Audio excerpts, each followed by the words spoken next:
guys, it's Sam, and this is my spoiler-free review for Ninth House by Leigh Bardugo. This is the first book in an adult fantasy series that follows our main character of Alex, and she is at Yale University, and she is part of one of the magical societies that oversees all the other magical societies at Yale. So we do get introduced right at the very beginning to all these magical societies, what kind of magic they are involved in, from glamour magic to necromancy to legal magic to storms to portals, all kinds of things. And the society she's a part of is sort of like the guardian society that makes sure that the other magical societies don't run amok, pretty much. And she is being trained by one of the other characters that we get the perspective of, Darlington, who had her job for the last 3 years, and so he is training her, so we get his perspective a couple of months before her perspective. Alex ends up getting involved in some kind of murder mystery that's happening around campus and how that potentially ties into the societies, and everything is going from there. So first off, this has a ton of triggers in this book. That is one of the things that was talked about a lot with this book. So there is rape, child molestation, sexual assault, grooming,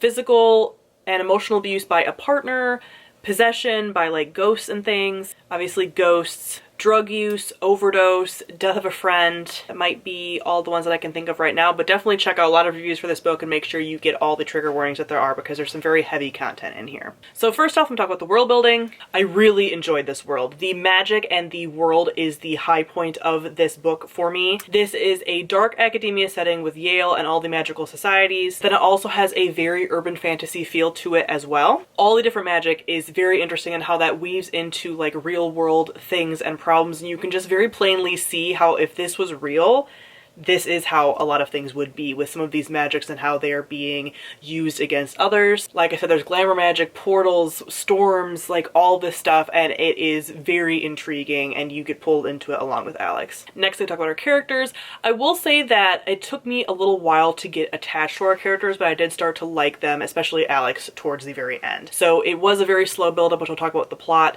and it took me just some time to kind of get, information about Alex's backstory and just to kind of get a sense of her as a person. But by the end, I really started to enjoy her, particularly because she takes a slightly different twist from what we see from other heroines sometimes, and that she is very empowered in some of these like dark abilities that she does have, and that made the book not very like scary to me. Like some of this paranormal stuff can be very scary for me personally and for my anxiety, but she had such a power with it that I was okay because she was okay with it. Also, with all the triggers that I had talked about, none of that feels gratuitous. This was not done for shock value. This was very much done to show you, what Alex's life has been. It's been very hard. And the things that she's gone through because of her ability of being able to see ghosts. Did I mention that part? I don't think that I did. But she's been able to see ghosts her whole life. So there's a lot of trauma that's been associated with that. And then some of the things that she did to try to cope with that. And all those things, like, it just makes a lot of sense. So it's not done for shock value. The other main character of Darlington, I know that he's a bit of a fan favorite, but like I don't really care either way about him. But I know a lot of people do like him, but I don't really have a sense of him. One thing I really appreciated is that this book, although it is a paranormal series, is very rooted in humanity. And that was something that I was not expecting. The villains and a lot of the things that are going on are so human.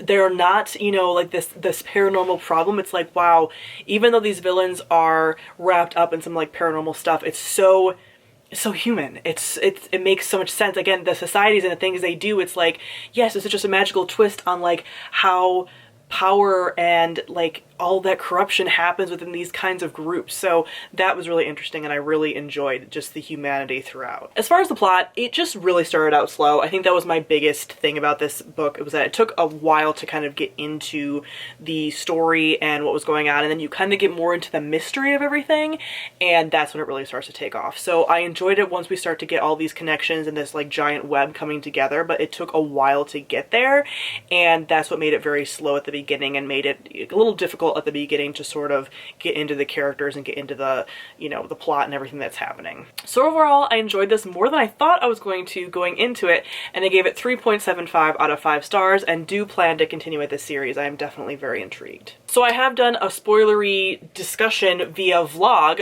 as I was reading this, so I will link that on the screen for you guys to get all of my thoughts as they're happening as I was reading this book. So comment down below, let me know what you thought of Ninth House. I know it's very polarizing. People seem to love it or hate it, and I was like almost right in the middle.